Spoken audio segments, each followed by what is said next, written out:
music, something pretty special. And it's fun to have a lot of folks out there in Facebook land welcome you to our showroom. I don't have too much to say, but what we've got going on here tonight is down the road in the leafy confines of Olivet College, just down the road a little bit, for what, the 13th, 14th year in a row, Ken? Something like that? This is the 14th year. The 14th year. We've had the MidWest Banjo Camp running this weekend in June when, you know, it's sort of like the converse and otherwise hobnobs with fellow wizards of banjo players, the Olympians from all corners of the globe and all walks of banjoism are descending upon Olivet College. Walks of banjoism is a good one. It's a good way. Yeah, the first one's free, Michael. Yeah. That could be a recipe. Walks. But anyway, and we're really tickled tonight to have four of the staffies, people who are coming in to teach. Staffies? Staffies, who are not going to be performers. And among them, we'll have the Mr. Banjo Sandwich himself, and one of the founding members of Country Gazette, Alan Munde, to my right here, is one of the most long-lived, unstoppable institutions of bluegrass music, Special Consensus, Greg Cahill, the founding banjo player of that. Michael Miles and Ken Perlman here are, I kind of don't know how to describe them. They're both clawhammer style players, and they do things with clawhammer banjo that just you know, people say shouldn't be done, but we'll let you decide about that. And Ken is also one of the co-founders and honchos of the MidWest Banjo Camp, and we're really tickled to have all of them here. And at this juncture, I'm going to stand aside and just let's give a real big elderly instruments welcome to Alan Munde, Greg Cahill, and Michael Miles.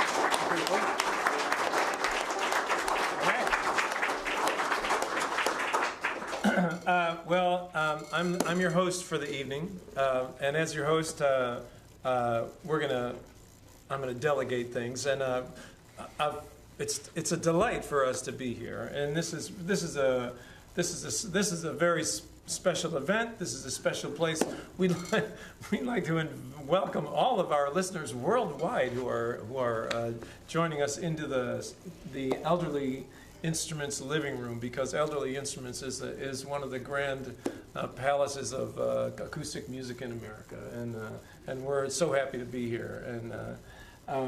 And I think we'll just go down the line, because I'm not at the far right. We're gonna start with Alan. And Alan, as I mentioned, Alan is my only friend in the state of Texas, and he's been just a stalwart and a leader of the whole bluegrass banjo and the bluegrass music world. And the person who's most qualified to tell Alan's story is Greg Cahill. I will tell Greg Cahill's story, but Greg will tell Alan's story. Tell us about Alan. I will. I would be delighted to tell you. There we go. The main thing that the recurrent theme is that he is someone who is so highly regarded. And well respected and creative. He's the real deal. He grew up and played the banjo, and he played with Jimmy Martin, first generation, who had some of the best banjo players in the world, himself included, and J.D. Crowe and Bill Emerson and so on. And then Alan just always was so creative with the way he formed his style, his playing as a team player, and also stretched outside the boundaries of what we might call traditional bluegrass, although he's a traditional bluegrass guy. But I mean, he could play anything, and he made it beautiful the way he played it. Everybody has heard Alan Munde. If you play the banjo, you know at least one or two of his songs, and I know we talk about, or he mentions Peaches and Cream, and he's written just so many classic tunes, and played with Country Gazette, formed that, taught at South Plains College, and he knows all the theory, where people sometimes think that if you're a banjo player you don't have to know that, and he more than knows that, I don't think there's anybody who plays the banjo who can't say enough about Alan Munde, for sure. Thank you. Okay?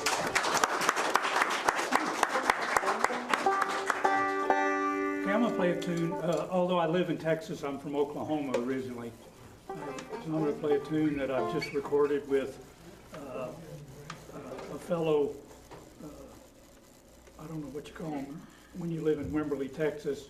But there's a really great mandolin player there by the name of Billy Bright, and he and I have done a CD together, and we're finishing up a second one, and this will be on it. And he plays with a group called Wood and Wire, which you should be on the lookout for. They're a really great band. So this one is called Oklahoma Bound. I'm gonna give it a shot.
All right, beautiful. I'd do just a little shout out to Jeff Stelling, who built Alan's banjo, and the banjo players are all here, but for the banjo builders, and Jeff Stelling is one of the many great ones, and who often talks about Alan, and he's been a friend to many, and how old is that? How old is that instrument? Well, this one I've had probably 15 years or so. Yeah. But what a beautiful, it just sparkles. Yes, yes. And I want to say, Jeff Stelling, went to Nashville to work with Jimmy Martin in 1969, and almost the first person I met there was Jeff Stelling. Is that right? Right, and I've known him since then, and he got into building banjos in 1974 or so, and I've played one of his banjos ever since then. Yeah, yeah. Great builder. Yeah. So one of the prerequisites was that the 3/4 of the stage had to wear blue shirts. I didn't get the memo. And Ken, because he's in charge, he needed to wear something different. So we'll talk about his outfit later. But Greg Cahill from Chicago. He's the founder of the Special Consensus Bluegrass Band that just celebrated its 40th anniversary. For how many years now? This is 43. 43 years, Special Consensus. Greg is also has traveled the world with Special Consensus. He served as the president of the International Bluegrass Music Association. He has. I remember you're telling me you were going to try to talk Ford Motor Company into giving you a free van because you had logged 1 million miles on one of their vans, I think, or something like that. He's this consummate musician and someone who's just ever present as an ambassador for music, as an ambassador for what's right about the world, and we've been friends and colleagues, and we've done work together in Chicago. We've written a couple of books together now with Hal Leonard. Hal Leonard asked me to write. Would you write a book called "The First 50 Songs Someone Should Play on the Banjo?" And I said, Well, I don't know if anybody would buy a book called The First 50 Songs that I would suggest that they would write, but I've got this guy who I think I should collaborate with, named Greg Cahill, and they said, well, who's he? And I said, well, I just said all those things. He's all those things. He's the president of the IBM. He's got this blue. And I said, 25 songs from him, 25 songs from me. That would be a much better book. Okay, they said, and so that's First 50 Songs.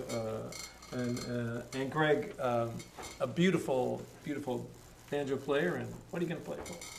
It's, the hard part of playing the banjo is thinking, and I'm trying to think. I think I'll play one that I made up a while ago because it's real, kind of sort of traditional, and it uses the Scruggs tuners, so it's a little different. And actually, I wrote it in Austin, Texas, on Cornelia Cunningham's back porch. Oh, wow. Very We were cool. playing that night, and it was about 100 degrees and sweltering hot on the back porch. So I named this after the respite for the day. It's called the Margarita Breakdown.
All right.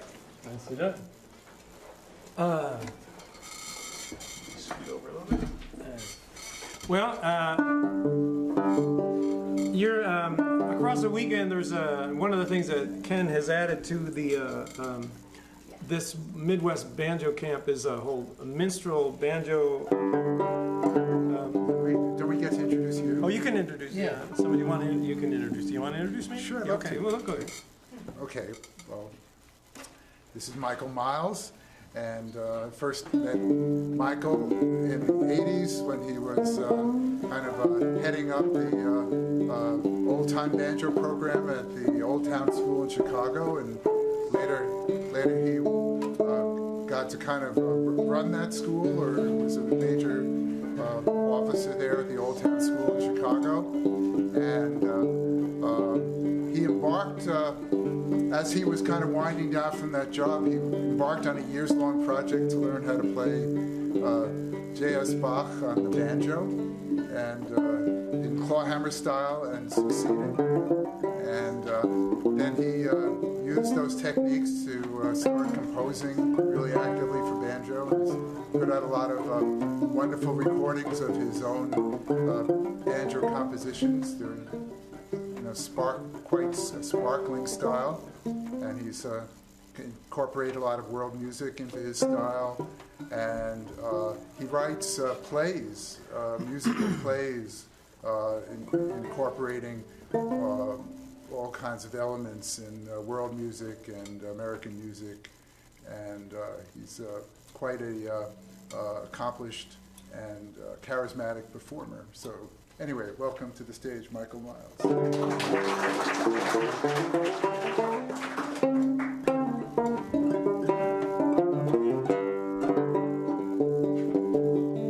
Thanks, Ken. Last week in Chicago, we celebrated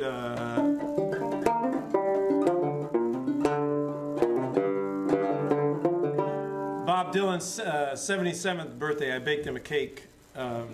He didn't show up to eat it, but Well, they didn't show up for the Nobel Prize but I either. love to bake cakes for people's birthdays and put little messages on. So on the top of Bob Dylan's cake, I wrote the answer, my friend. The answer, my friend, is cake. You know, eat some, and the whole cake got eaten. And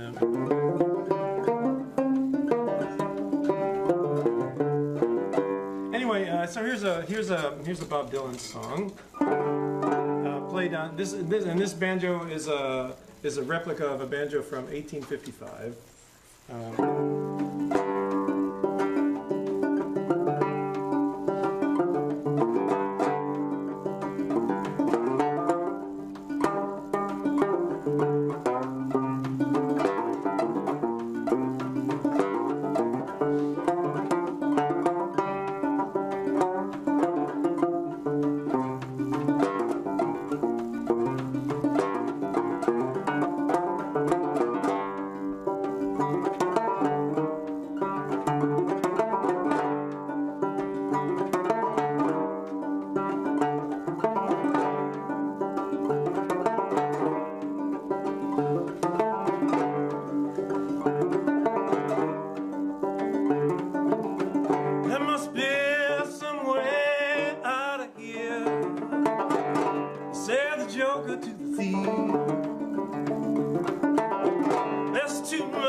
Businessmen, they drink my wine, plowmen dig my earth.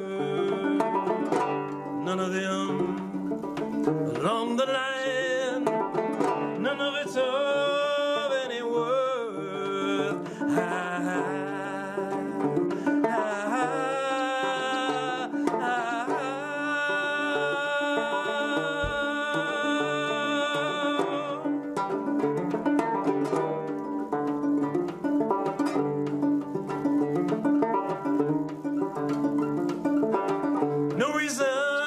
Excited,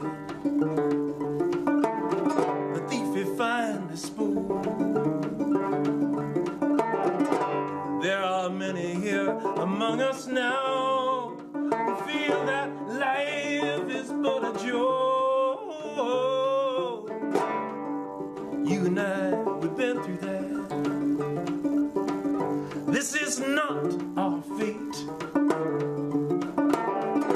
Let us not talk falsely now, for the hour is getting late.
Came and went, their foot servants too.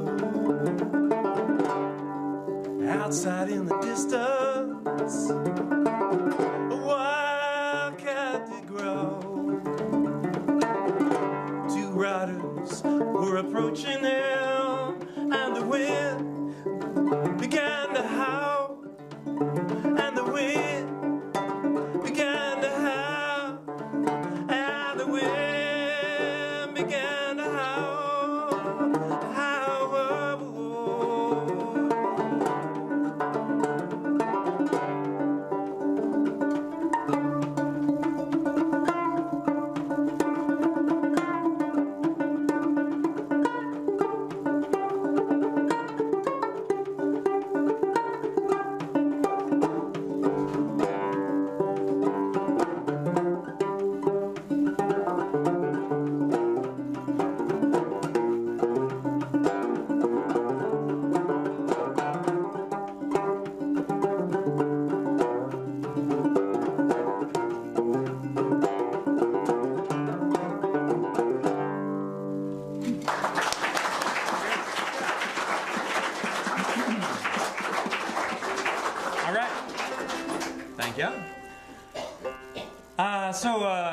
So here's Ken Perlman. Now, Ken, we met in the '80s at some point, and what Ken proved to me was that anything was possible with clawhammer banjo, and that he had done.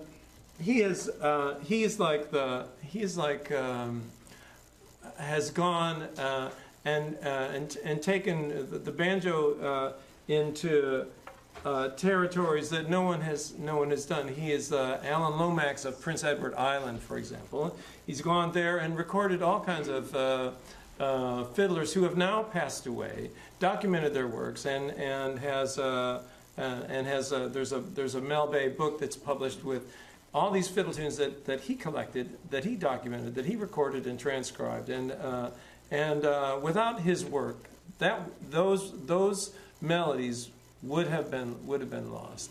But what he has done for the banjo is like proven that the clawhammer technique can actually do all kinds of things. And one of the things that I personally took from it was like to look beyond what was available initially, to see like, well, in fact, anything literally is possible, and in fact the method of hitting the downward attack on strings, in fact, is hundreds and hundreds of years older than America itself, and so we are just part of a long line of musicians who practiced this and played melodies in many other countries that did not know these instruments called banjos, but in fact were using a similar right-hand technique. And what Ken has done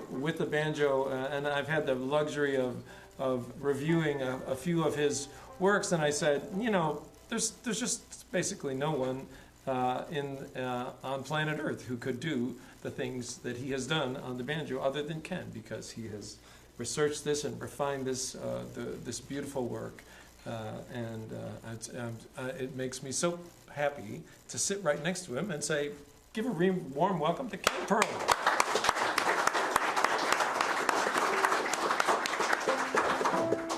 Thank you, Mike.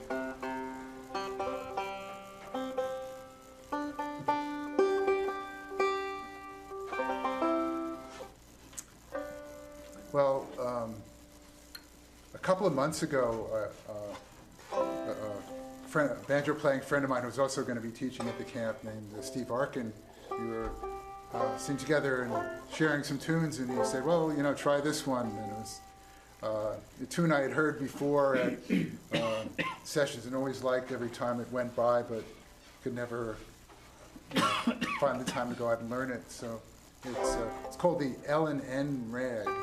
And so I got motivated that day, and I found a recording of the original recording by a group called Alex Hood and the Railroaders.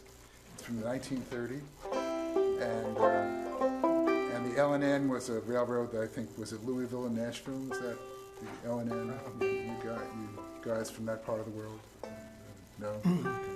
I think that's where, that's. Ruth should know this. Ruth, do you know? Yeah. Sorry. Anyway, it has nothing, it's just something to name the tune for. And it's kind of weird. Send it back to you. In that the second part has these kind of extra beats that are so smoothly integrated into the melody that you don't know until you start trying to play it and say, wait a minute, where did those come from? So anyway, here's the L&N Man.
And one thing I'd like to point out, Ken's playing an ohm banjo, and ohm banjos are built by a fellow named Chuck Ogsbury. And the very first banjo that I got was an ode banjo, also built by Chuck Ogsbury, that I got here at Elderly Instruments when Elderly Instruments was about the size of this room, I think, and when it was like a little in a basement stand in underneath a shoe store or wherever it was, in a different location, and the galaxy far away. Yeah, somewhere else, but it was in the Wayback Machine in the 70s,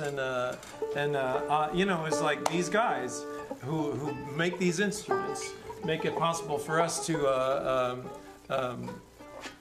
spend a lot of time at home practicing. Okay, over to you, Al. Greg and I just got back, but last month got back, did a camp in Germany, and played this tune there while we were there. And it's one I learned from Roland White, who is a really fine mandolin player and also guitar player. And his brother was Clarence White, famous guitar player in Bluegrass and with the Byrds and sort of the rock country world. And so I learned this tune from Roland, and Greg and I had a good time playing it together, so we're going to give it a try. And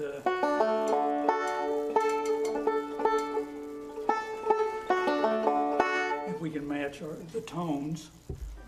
Are we in tune with them? Yeah. And although the title has guitar in it. There's no guitar involved, but it's called The Laughing Guitar. And I believe it was written by a California hot lick guitar player named Jimmy Bryant. If you're familiar with Jimmy Bryant and Speedy West, were really hot stuff in their day, and still are. You know, they're still yet to be surpassed in many ways. Anyway, this is one called The Laughing Guitar.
It's a cutie pie, isn't It it? really is. It's really cool. It has, it kind of evokes the classic banjo era, you know, It does, Yeah. this was a time in probably beginning around 1880 and ranging for the next couple of generations where people pioneered fingerstyle banjo on gut string instruments and played pieces very much like that in duos and trios and entire orchestras. Sure. And the only real difference is that you guys aren't wearing tuxedos. Yes. But I do have a splash of blue. You have a flash of blue. And we have matching blue. So That's right, right. I just didn't get the uniformed. I could have. All I needed was the memo. I did write to Alan, and I did mention the dress code, but I didn't specify. Right, right. Yeah, we did discuss it. I mean, I discussed it, but I guess that was implicit. I don't know. I just, blue, that's You what just- I got out of it. Yeah, was I guess blue. so. I guess so. Blue. Yeah, it's a good. So Oh, thinking again.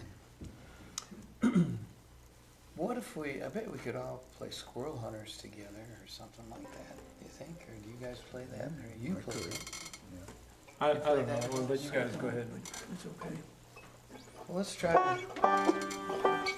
We just recorded this with fiddles, lots of fiddles. Two fiddlers called the 10-string symphony, and they each play 5-string fiddles. And we're all in Special C big John Hartford fans, as is Allison Brown, who is our producer and co-owner of Compass Records. And she designed a banjo called the Julia Bell, which is low tuned.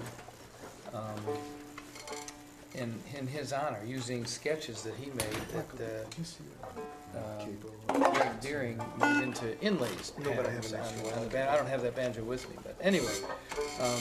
So we recorded this song, and he had recorded it, and his daughter would introduce the song verbally and then play kind of the first fiddle solo on it with the other fiddles kind of backing him, and then we jumped into the faster speed and what have you. So maybe we can play a little bit. It's an old-timey tune, isn't it, Ken? Pretty much?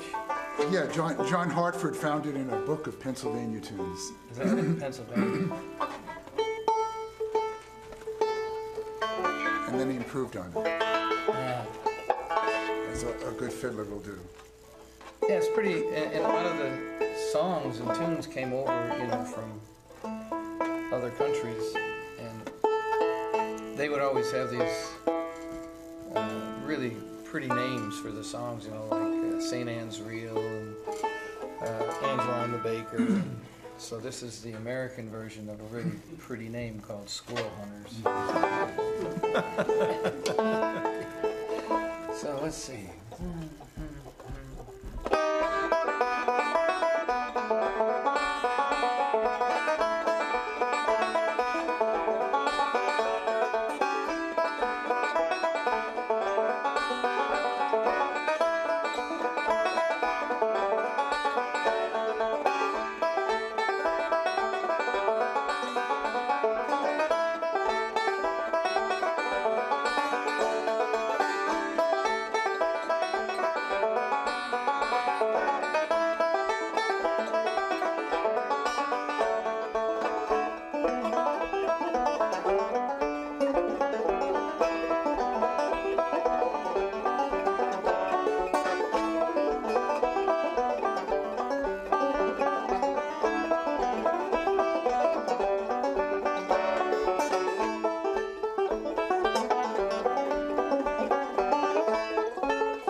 All right.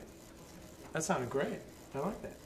Great tune. It's a really... You guys could have It's a sat groove next to tune. one another. Yeah? Oh, if we ever practiced it. No, Don Sternberg, right? We practiced all the way here, but we were in different cars. So I wouldn't be too upset about Bob Dylan not showing up for the birthday cake. Yeah. Well, Because he didn't show up for the Nobel Prize either. So. yeah, right. He had a prior engagement. I wondered about that prior engagement. Like, yeah, right. Yeah. He was going to Could eat his cake prior with you guys. engagement could have been like Bob wrote to the Nobel and said, my Aunt Marge was having a party and I had to go. Sorry, I can't make the Nobel. But, nah. Well, so here's a piece. This is an experiment for me, and I'm happy to share an experiment. I had a show called How Africa Met Ireland in American Song. And in that show, I had a cast of musicians, African musicians, Irish and American musicians, and this was kind of an overture for the whole cast. And it starts with the Irish lyrical part, and and then it shifts in the middle to kind of an electric guitar, a South African electric guitar groove, and then there was a djembe solo in the middle of it. But the band couldn't make it tonight either, nor did Bob Dylan make it to the party. So what's that? Are there recordings of this song? Yeah, it's called it's called Opus 821. It is on one of my records.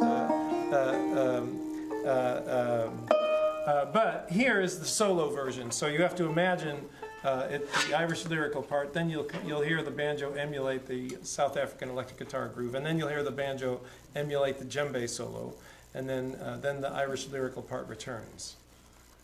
That sounds good. Yeah, okay. And for tuning, I like to play around with tuning. So it's Reed Martin told me that a lot of people use this tuning. I thought because I asked him about it, and Reed Martin is one of the greatest banjo players to ever live in America, play in America. This is double C tuning, but with a capo on the 3rd fret, it puts the banjo in E flat.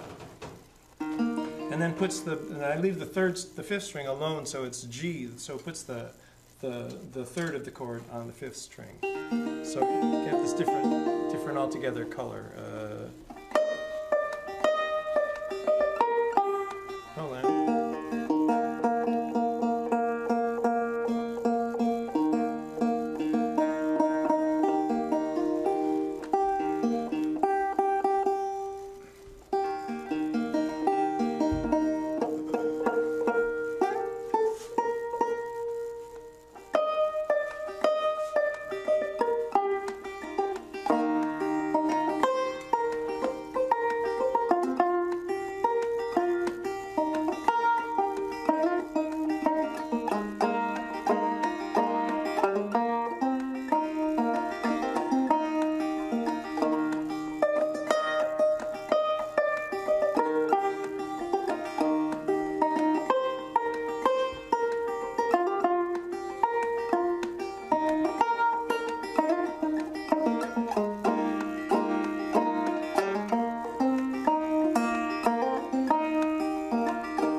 Michael mentioned the work I did with Prince Edward Island tunes, and so this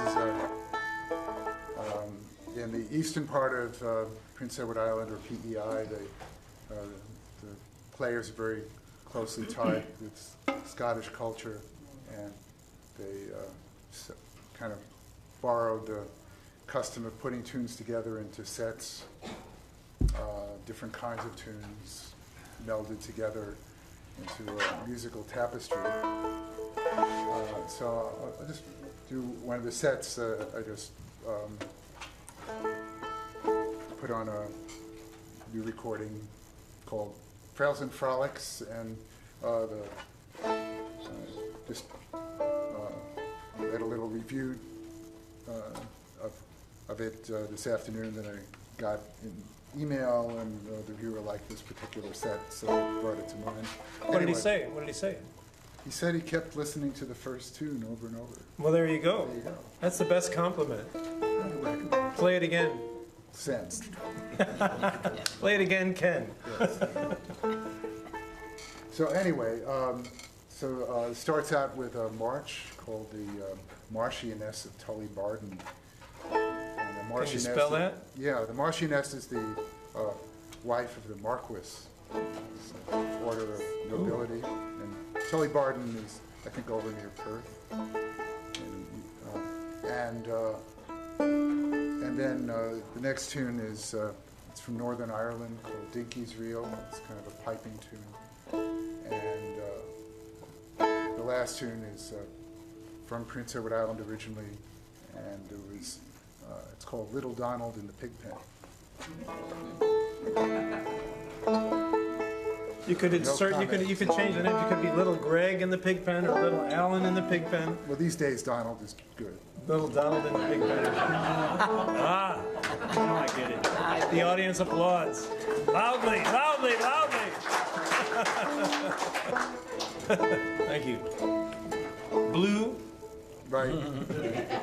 even there's my friend in Texas.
again.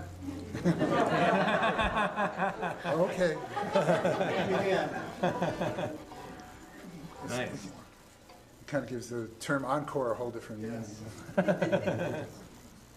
a CD, I'll buy it. Oh, good. Well, Here we go. all right. What a role model. Who is this guy? What's your name?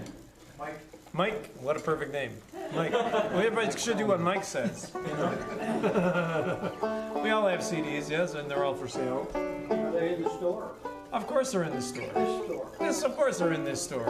And they're available, they're also available at Walgreens, at Osco, at Kmart, at Walmart, and All the you can marks. get them. The local auto repair shop. Auto repair, yeah. A tower Mako, where you get Records. your car painted, where you get your muffler fixed, just ask them. Say Alan sent you, my friend Yeah. from Texas. How many people are going to the banjo camp this year? There we Right. go. Yeah. All right, I'd like to do a waltz. I'm gonna do a waltz. Oh, cool. And there's a popular waltz among the fiddle players called the Wednesday night waltz. And I was kind of interested in that. And if you go on YouTube, you can find almost anything on YouTube.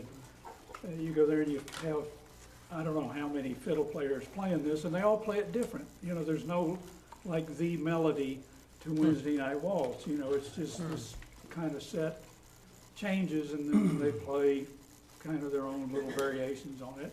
And if you look there hard enough, there's actually a Wednesday night waltz that was recorded back in the 30s or so that bears only slight resemblance to the waltz that the fiddle players play. So I thought, well, I could just make up my own waltz rather than trying to learn somebody else's. So I did. There you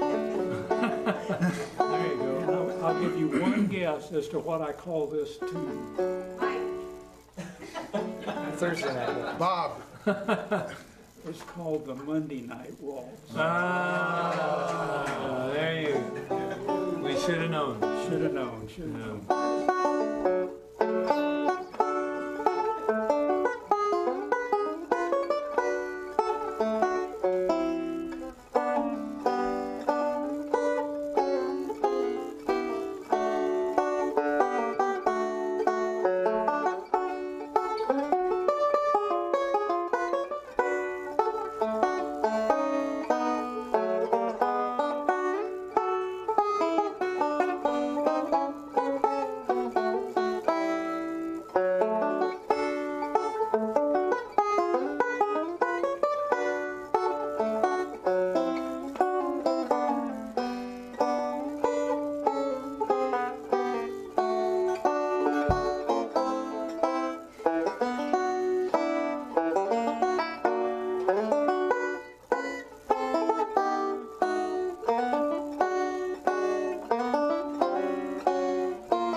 You know, as you were playing, it reminded me of Bill Keith and how the banjo camps. You know, there were these the great American.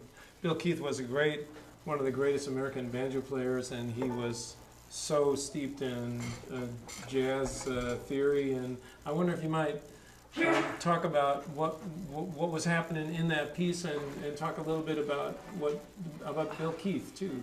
Yeah. Bill was a really wonderful player.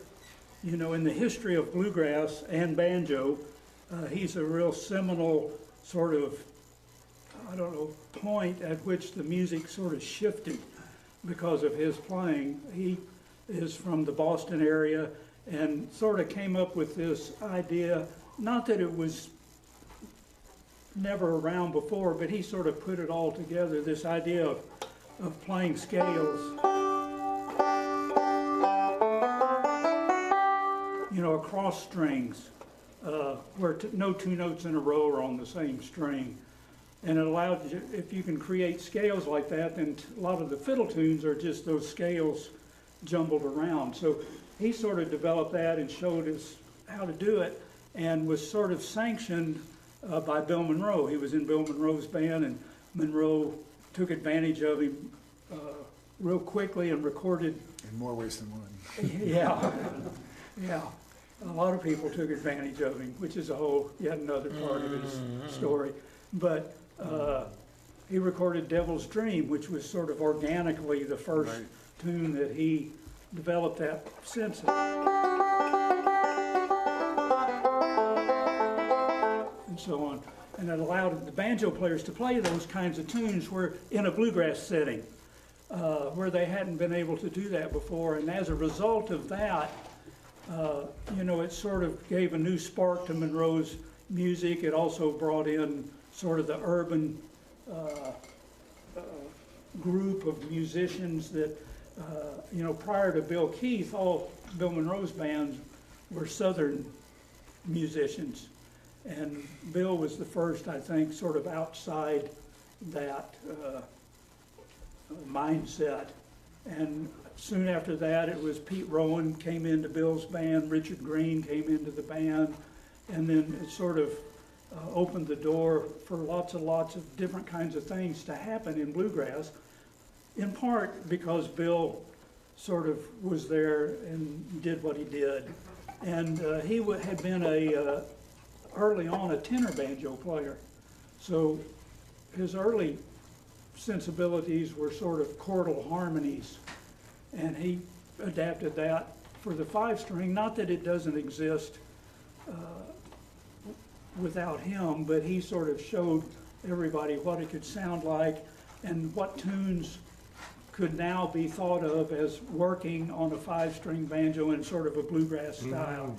And so his whole life, he was a leader right up to the very end. He invented some tuning things, and Greg played a tune, and he called them Scruggs tuners.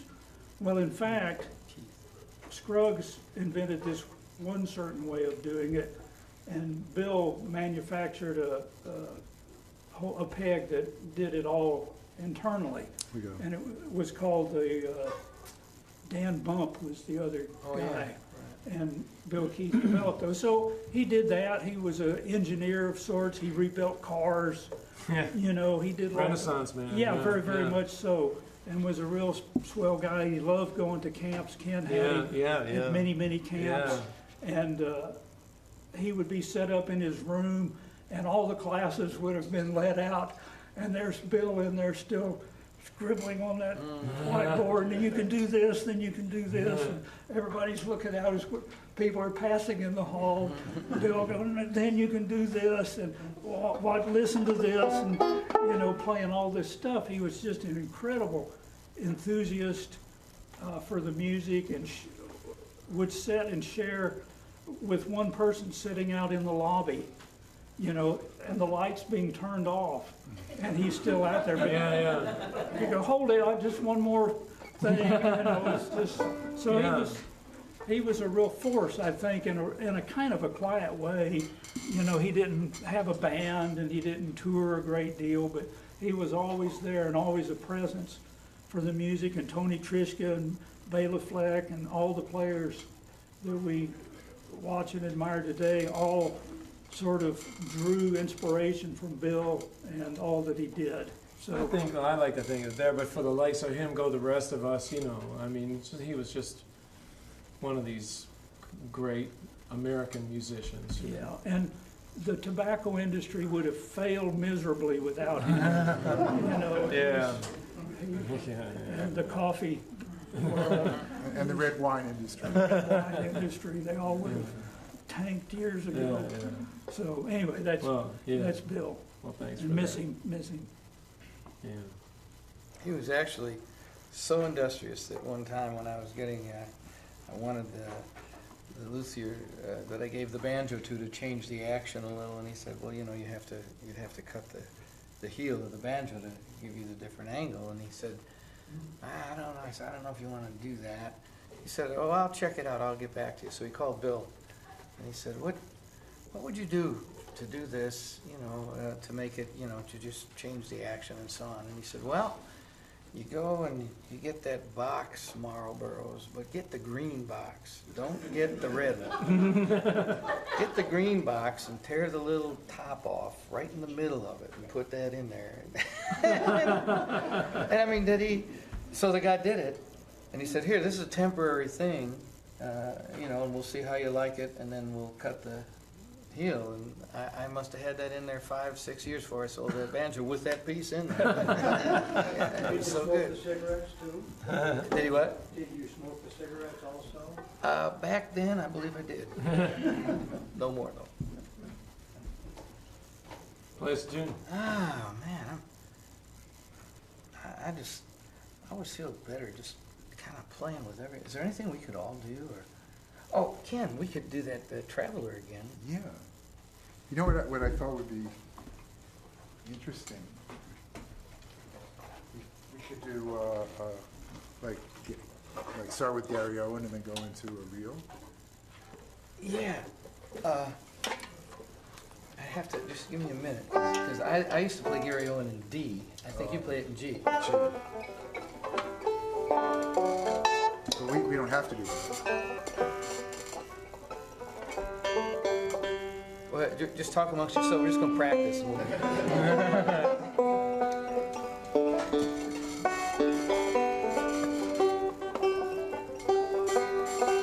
can play it.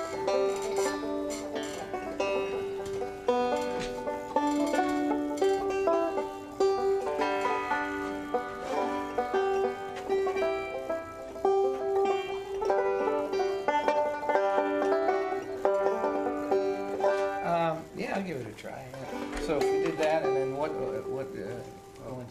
Oh, Temperance? Yeah.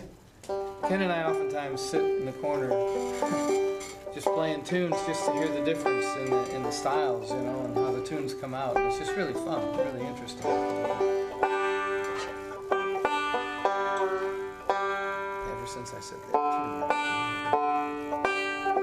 So by the way, a lot of clawhammer players were also inspired by Bill Keith and his, you know, the famous Keith scale that Alan was demonstrating. We discovered you can use it in clawhammer too, and the fifth string fretting and all these things. So he was a big inspiration. Okay. Should I start?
Well,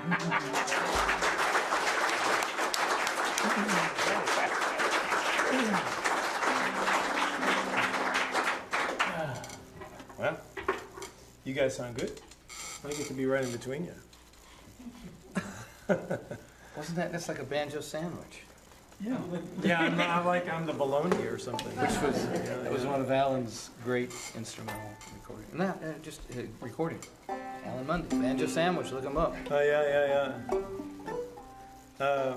Well, let's see. Here's Bach. Now, Bach never had a banjo. That we know of. He had a harpsichord.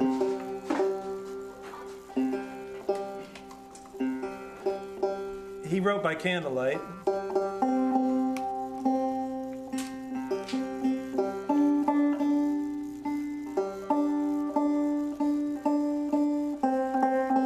And Ken said I worked on a Bach for 1 year. It was actually Said a few years. it was 7, and I kind of got addicted to Bach for a while,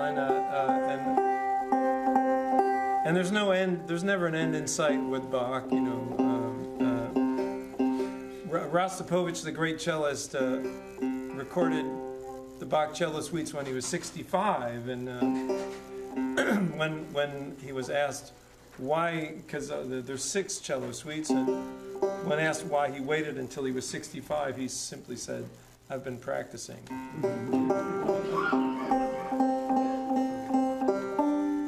Because there is no end to it.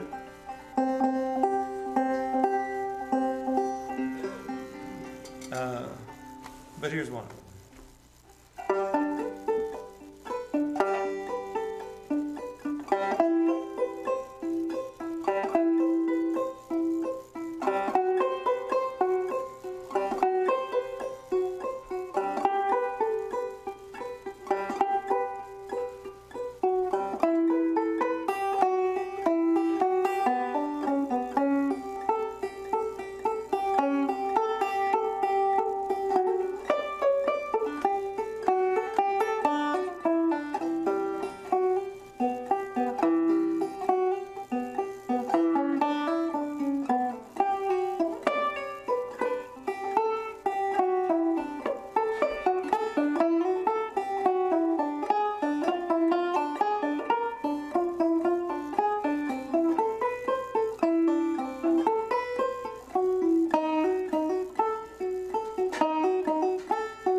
Wow.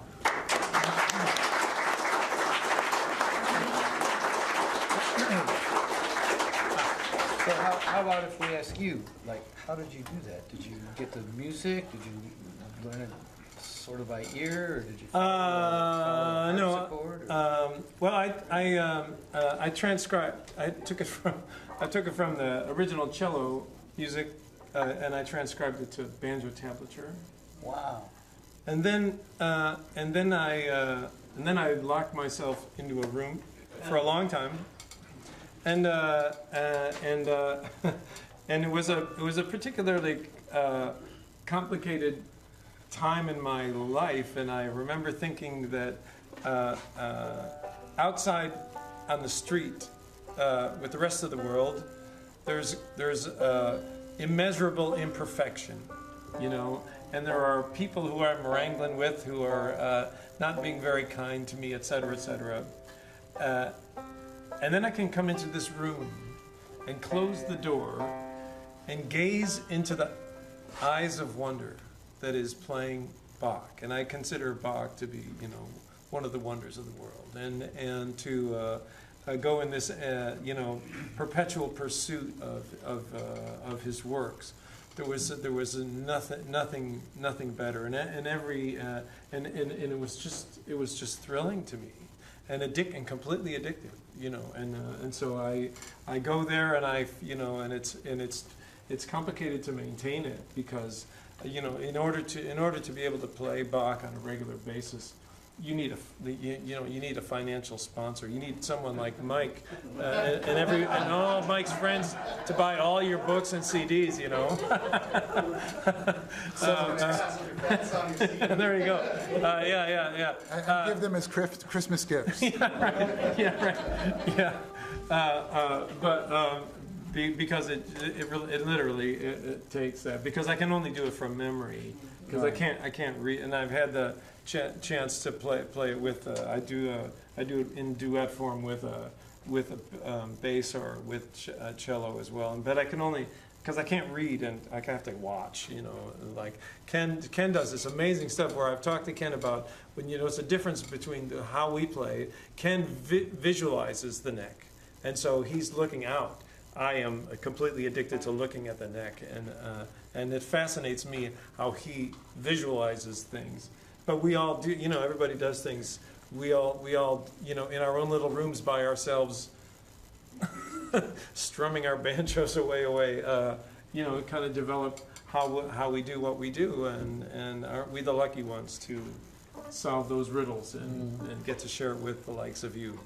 Do you have any other classical pieces that you transcribe like that, or? Well, yes, I recorded the complete first and third cello suites, and then a few other Bach pieces, and then I've written some, and then afterwards I felt like, and thank you for the question, Mike. I felt at one point like that was going to be the end. I was going to be the guy who played Bach on the banjo,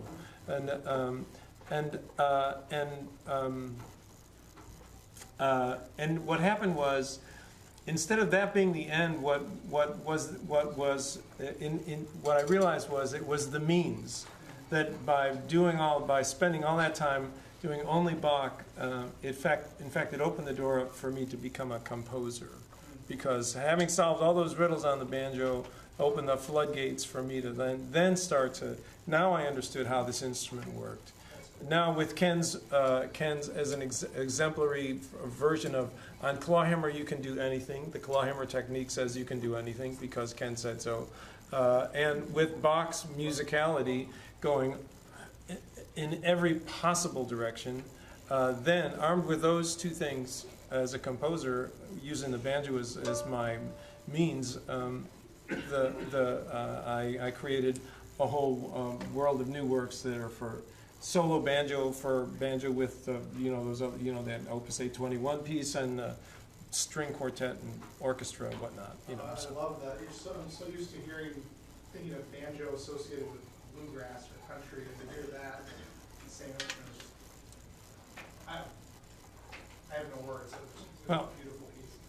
For those of you on Facebook, he's full of superlatives about me, but we're done with that. We'll move along. He's wearing the green and white, so. Wait, I wrote one that was pretty.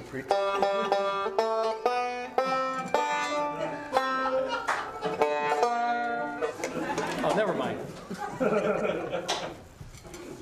That's great. That's unbelievable stuff. Man. I'm sort of thinking what I would play after that, so it's something completely different. So this is a fiddle rag called the Dallas rag, Texas again. And there's kind of a whole system of how you get syncopation, clawhammer style. And it all starts with this.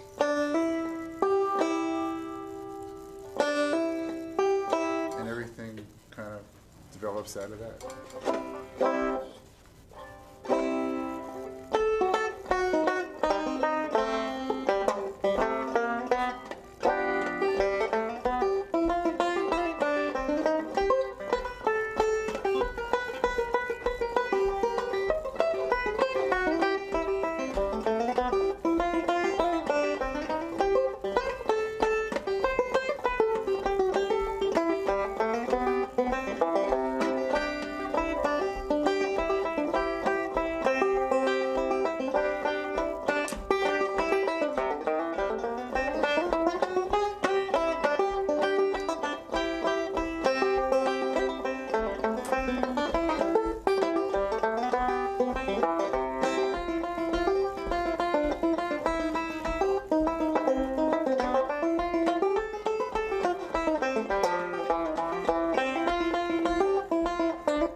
In quoting famous musicians, I heard this, but I can't remember who said it, and maybe somebody could tell me. It says, music is enough.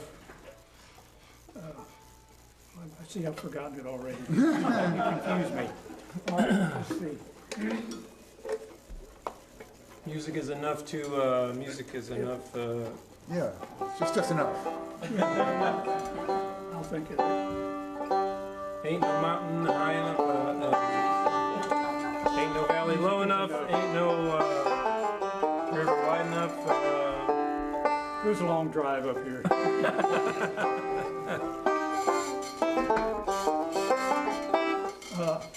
I have a book out with a co-author named Beth Mead Sullivan, and we did a book called Hal Leonard. They called it the Great American Banjo Songbook. I always thought it should be the Great American Songbook for banjo, because I get some You're people so are picky. confused. Well, some people get confused about it. So music is enough for a lifetime, but a lifetime is not enough for music. Ah. That's good. There you go. You give us old people long enough to think about things, and we can answer. Tell them about your hat. What's that? Rock Mountain? Yeah. Very good. Yeah, I looked that up once, but see, I forgot that too. Who I heard say it was Van Cliburn, and he must have been quoting. That's because he was a Texan. Yeah. Yeah. I always wear this when I go to camps, when I teach, because people will ask me, what does the N stand for? And I say, knowledge.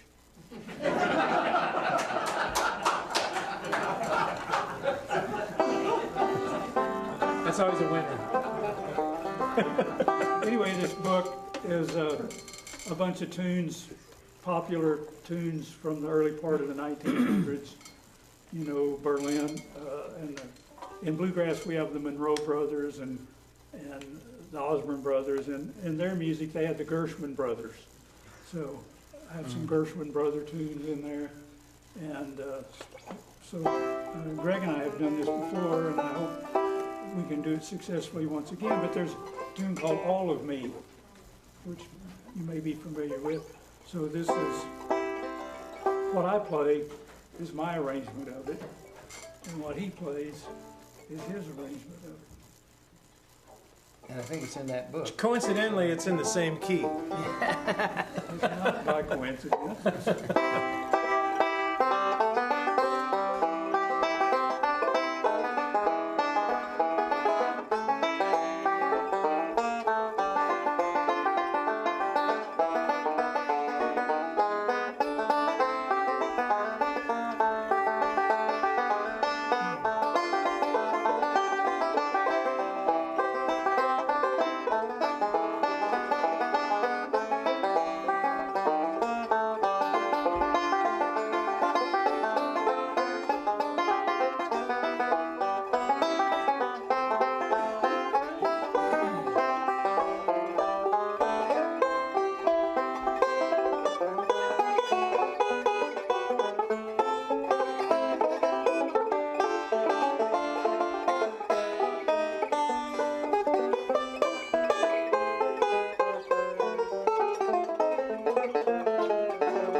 so that brings us up to our closing number. Our closing number, where we have a surprise guest. He doesn't even know that he's going to be the surprise guest, but Stan's going to come up and join us on his ukulele. Well, what are we going to play with our surprise guest? Well, the band doesn't even know yet, but come on. Is there a ukulele in the store? There's a ukulele. Look at all these ukuleles.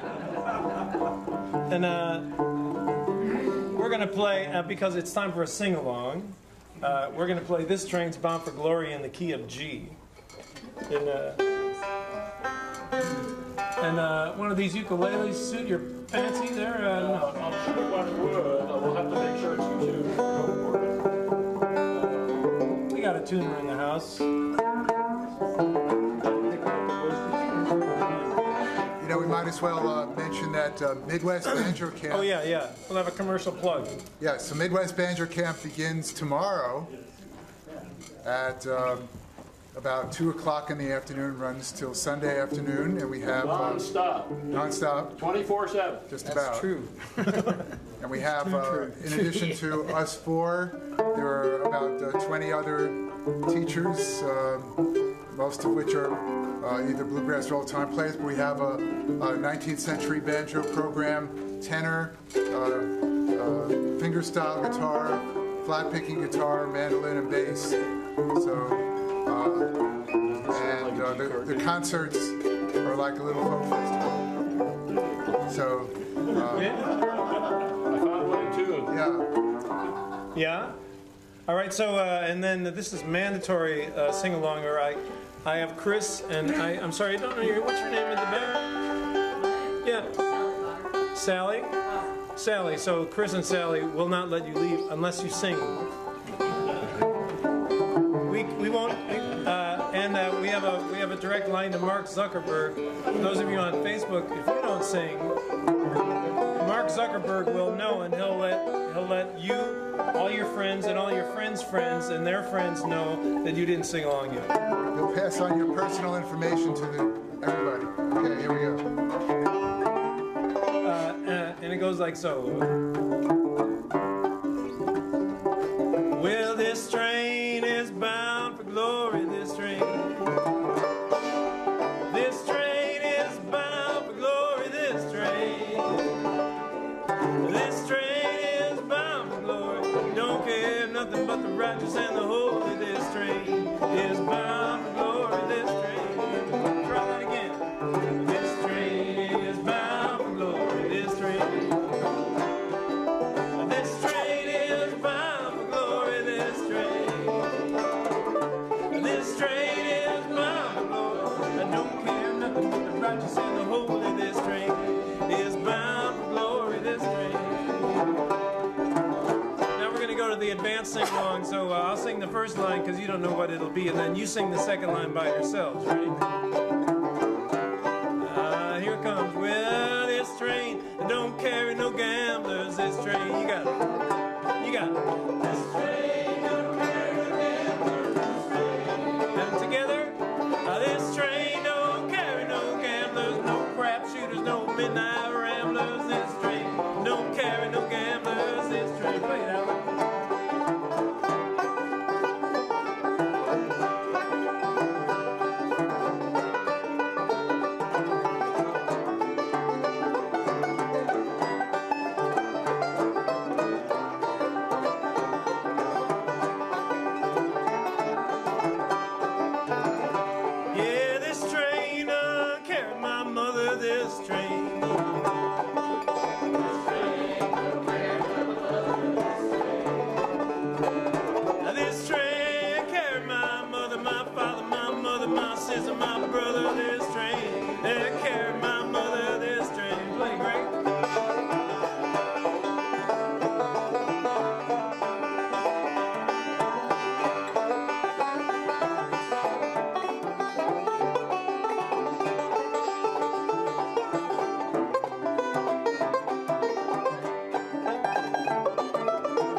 the branches and the whole of this train is bound for glory. This train. All right, Ken.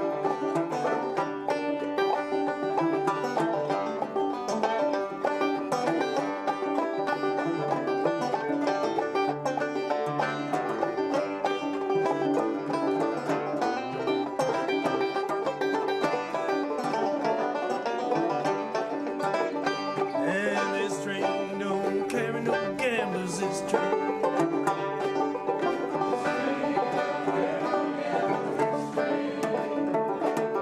This train don't carry no gamblers, no crap shooters, no midnight ramblers, this train don't carry no gamblers, this train.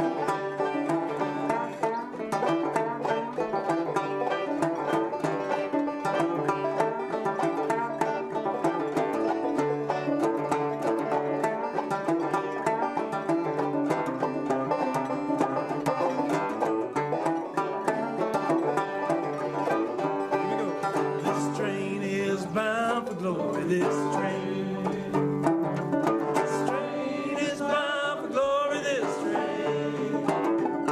This train is bound for glory. Don't care nothing but the branches and the holy. This train is bound for glory. This train. All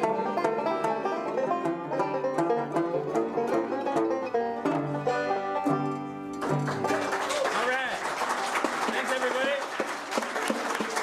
Alan Munde, Ray Cahill, Ken Perlman. Michael Miles. Yeah. Thank you so much.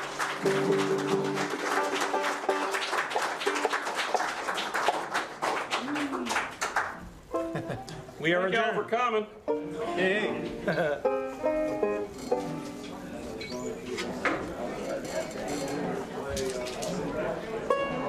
C sharp first.